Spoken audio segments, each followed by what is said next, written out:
Bonjour à tous, nous sommes ensemble pour une heure d'information. Merci de votre fidélité.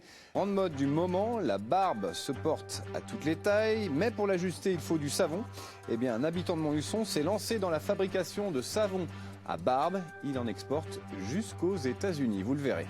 Un habitant de Montluçon s'est lancé dans la fabrication de savon à barbe. Son portrait est signé Stéphanie Vinault et René Thévenot. C'est un moment de plaisir qui est un petit peu, anachronique aujourd'hui, vivant de la vitesse, de la rapidité, etc., en oubliant totalement le plaisir.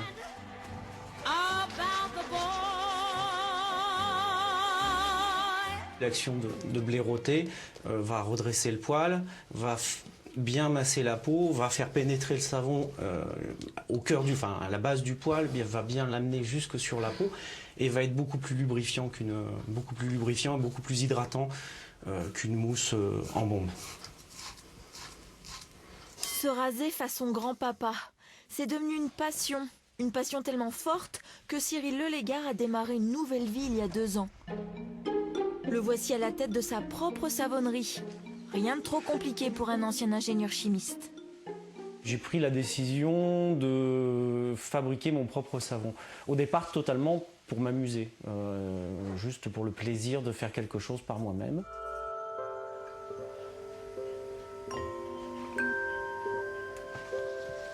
J'ai voulu développer un produit qui soit un peu plus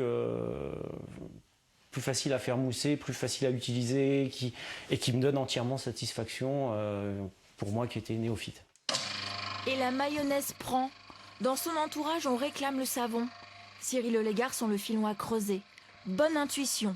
300 savons par mois, un chiffre d'affaires multiplié par 3. Les boîtes du Père Lucien s'exportent dans 26 pays. La Hollande, la Grèce, l'Espagne, les États-Unis. Le phénomène est mondial. Ensuite, Internet permet une communication rapide et une circulation rapide de l'information.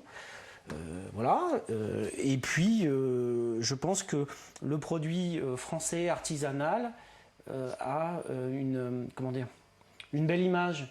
Et je reste persuadé que le Père Lucien aussi a une belle image. C'était un personnage authentique. J'essaye de faire en sorte que mon produit soit aussi authentique que lui.